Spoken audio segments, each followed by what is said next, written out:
Welcome back to another episode of Whiskey and Wine. Today is going to be a little bit of a different episode, I guess. We're not really going to be talking too much about like a certain whiskey topic, but I guess you could call it a whiskey or a wine topic. But we're talking about the idea, the concept of being a snob. Now, I feel like you will see snobs in like the whiskey industry, obviously wine industry. Wine snob is like a very generally used term, I guess. hmm But then also, really, when you get into any industry, there's always going to be like a snobbery or snob in that industry. So we kind of want to talk about why you see certain snobs, what is actual snob behavior, just some things about it, unpack that a little bit. The word snob behavior. Snob yes. It just sounds so. So what we're going to do is we're going to take you through how we would do a general tasting of something to see if we are going to choose if we like it or not. So we have a wine that we've never tried, a whiskey that Heather's never tried. I've obviously tried. It's Weller Red Label, Weller Antique. A coffee we've never tried, and a tea that we've never tried. Because those are going to be the main four places I feel like that we see hmm snobbery or we Or get that our called. friends are like, oh my gosh. We're going to start with the wine, and we are going to go through that. You guys are going to come along with us, and we'll go from there. So I'm going to give you that, and I need to go grab the opener because I forgot it. It was produced, I'm going to butcher all of the following words. Milanus Winery of Carata, Caratia, Attica, Greece. Attica, I don't know how to say words. I know it's a Greek white wine. It's been one I've been wanting to Florida night. try. I'm gonna slaughter this, but I think it's like aceritico is how you pronounce that. Could be wrong. I do know a little bit about this wine. If I wanted to go back and look at my notes, just from Wine Folly, this is one of the wines that they talk about, give you some information on. But we are not going to look at that right now because if we were tasting a wine, typically, we're not going to do too much research on it right off the bat. Taste first, research second. Yep. And typically for something like this as well, obviously I know it's a white wine, so I did have it chilled. I just brought it out, so it's been sitting out for 15 minutes. Obviously, there are going to be some people, the actual wine snobs, if you will, who would say, oh, you have to let the wine breathe for so long to get the full flavor, blah, blah, blah. Calm down. So typically when we're going to be doing a wine tasting to try to figure out, okay, is this something we're going to like? I'll try to pour not too much in, and I don't really care too much about like, oh, what's the alcohol content? What's the sugar level on this? What's this? What's that? All I want to know is what does it taste like? What does it smell like? So one of the things you'll see us do, yes, we will swirl our wine. That does aerate it a little bit. It opens up the flavor of it so you can actually get a full nose of it and you'll be able to get the full flavor. There are a lot of other things you can go into that you're not always going to do. It's very light, citrus, sharp. It's like lemon cotton candy, just like Yeah. lemon sugar. That's all I'm getting right here. And when we're calling out these flavors, it's not like I'm reaching for some bizarre flavor because I want to reach for it. From a couple different people that I've considered teachers, I mean, some of them actually are teachers, but only one of them is actually one of my teachers. They'll call out just whatever you smell, whatever it may be, whatever it reminds you of, say that because it might, one, help someone else realize, oh, it might taste like this, or it might help you backtrack to something exact. So if I'm smelling lemon cotton candy, it's like, oh, well, there's a citrus, there's a sweetness level to it. And that might come out to someone else, but it might not necessarily be lemon cotton candy. Do they even make lemon as a cotton candy flavor? I'd just like to raise that to the public. I don't think so. You're smelling things that don't even exist, so therefore you can't be wrong. There's a little bit of a funk in there that I don't know how to place, which is kind of confusing. I was getting more minerally than funk. Yeah, I guess you could say like a minerality or like a saline or something like that. Mhm. So since I know this wine specifically has, I have notes on it, I'm going to go grab my book so we can look at that real quick. Normally I'd grab my phone, but that's what we're recording on. Shout out Wine Folly. Acirtico. Acirtico. This is a medium alcohol, high acidity, low body, low sweetness, low tannin, lime, passion fruit, beeswax, flint, and saline. I guess like the beeswax makes sense for the sweetness. Again, it's one of those things where once you hear a word to describe a flavor, I feel like you're more likely to be able to pick it out and taste it. I think this is pretty good. It's something very different. They actually put on here an elegant wine and tight, crisp, intense minerality, creamy, enjoy with seafood, salad, and Asian cuisine. So if I were describing this wine to someone, I would have said what I did about, hey, this is a sweet cotton candy citrus wine. Now, you might hear that and be like, oh, that doesn't make any sense. That doesn't equate to what I just read off from the book. But that's just my experience. And that's the thing with wine, with anything. It's all about your experience. Mm-hmm. So I feel like what a wine snob will do is they will take this and say you're just like at a restaurant and you're just drinking a wine. If you're with a wine snob, they're going to take it. They're going to do the whole swirl. They're going to be like, oh, look at the legs. Look at those tears. And they're going to start making judgments about the wine, which is all fine until they start trying to poo poo on your opinion. That's where this crosses from just like someone who I has a feel really like intense interest to a the way snob. I like to think about it is like the nerd versus snob. You know, I think you can like nerd out about a lot of things in life. And for us, like wine, whiskey, tea, and coffee are things that we love nerding out about.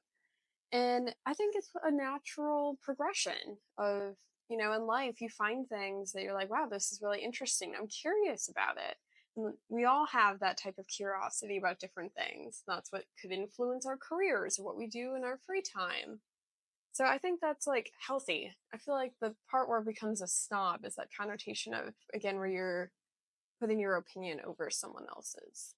One of the things that I always say with like, especially with whiskeys, it's like, oh, I tasted this. Oh, this reminds me of a dusty book or like a basement. People are like, oh, why would you want that? I love that dusty book smell. Like that smell, Mhm. that's one of my favorite things. But people are like, oh, why do you like that?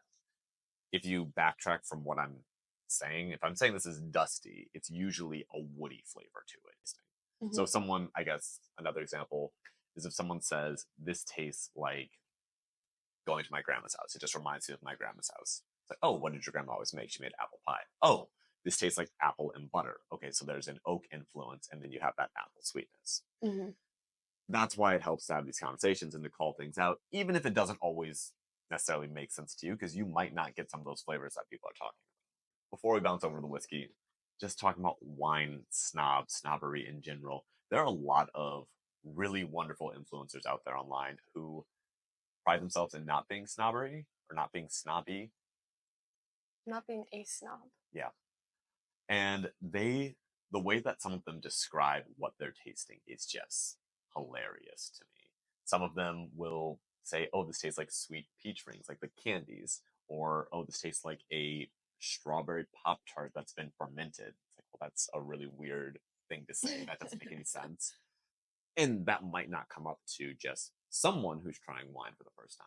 If you try wine for the first time, you're probably going to be like, this just tastes like fermented Grapes. grapes. I have had wine though where the only flavor notes I got was grape. And that's totally fine. So, When I first started drinking wine, the first wine I ever had, I think I enjoyed, was literally called Sunset Splash. I'll see if I can find a picture of it. It's from Door County, or yeah, Door Peninsula Distillery Winery. But it's a really just sickly sweet wine that I really enjoy. I love it. And I describe it as tasting like a Capri Sun or Sunny D. But that's where I started. And if you would have given me this wine that we just tried a second ago, I'd be like, oh, this just tastes like bitter white grape juice. I don't like this. mhm. But again, with anything, as you spend more time with it, you're going to start to appreciate other things, whether that's certain foods, certain activities. So let's bounce over to not just, that was an interesting noise, not just whiskey nerds, but talking a little bit more about Oh no. the other type of people that you see online and kind of the importance of what you're saying. So one of my Well, favorite things the that good news is if you spill a little bit of the whiskey when you're pouring it, you can like smell it on your hands to get some of the different notes. with a lot of whiskey or wine enthusiasts, when we are talking about a flavor profile, we are typically talking about, again, what we experience. But that being said, what I'm experiencing as someone who's been drinking whiskey and wine for 6 years now, almost 6 years, I'm going to taste something different than a novice or someone who's brand new to the whiskey or wine community. So when I'm describing a whiskey, like Hmm. the one we did last week, and I'm talking about, oh, this tastes like spices and dessert, and it's all of these great things. And you get that for someone who's never had whiskey before, they're going to be like, this tastes like brown sugar and alcohol and burn, and why is this a thing? Stop. I just last year at Christmas there was this, I don't even remember, what was it, the winter white from New Riff to your mom? I was like, it feels like a warm hug. And then she took a drink and was like, no, no, no. So everyone's experience is different. So if you want to know, okay, what is the general flavor of like this whiskey? If you're a first time and you're going to approach a whiskey, you're probably going to just get burned. It's going to burn on your throat. It's going to burn in your chest. And that's just because it's something very high proof. It'd be the same if you tried a tequila for the first time. You're Hmm. getting into tequila. It's going to be a little aggressive. But as you start to get used to that and start to understand the complexities of it, that's where you're like, oh, this does have a little bit more of these unique Hmm. flavors to it. Or like with beer, whoever starts out drinking IPA, you always start with something light, you become an IPA drinker. It's part of the process. So something that I always consider with whiskeys is the color. Something that I never really thought of before we started going on some distillery tours and actually seeing the process. It's clear when they put it in the barrel, which, like, somehow in my mind, I'm like, wheat's yellow, whiskey's yellow because of wheat color. I don't know. It's just like, it's one of those things where, like, you don't know what you don't know kind of thing. But when you actually go there and think about the science of it, it's like, oh, like, if you're making a distillate from alcohol, it makes sense that it's a clear liquid that's going into the barrel. So it's, in my mind, I'm like, wow, all this color came from the barrel. So that could reflect, the char level of it, which would be how long they've like burned the inside of the barrel. That's more specific to products from like Kentucky or the United States in general, I guess, right? Yeah, the US is going to be Charring. the char Yeah. levels typically. Or it could be age. So if I think of the effect of aging a barrel, where it was aged makes a big difference. And that's where, I've made a joke of a lot of times I'll look at something, I'm like, oh, it's not Texas. And that's because the Texas whiskeys I've had, you look at it and they're super, super dark just because of the temperature extremes. So that's always like one of the first things I think of is, what color? Typically for me, whenever we're approaching a whiskey, I'm just like, again, what does it smell like? What does it taste like? Do I like the smell? Do I like the taste? I have opinions about this. I've already had this, but like I said, this is her first time trying it, so we're going to defer to Heather on this a little bit more on what you're experiencing. It drinks hot. What proof is this? Is I bamboozled? Oh my gosh, 107 proof. I feel like I've had ones of similar proof that have drank smoother than this one. That's fair. And the nose, I got a lot of like an oak caramel vanilla, very classic bourbon profiles. So this for me is a good whiskey. It's kind of hard to add flavors to it because they're not there. So this isn't going to be one where I'm like, oh, this tastes like a It's not super caramel complex. some yeah.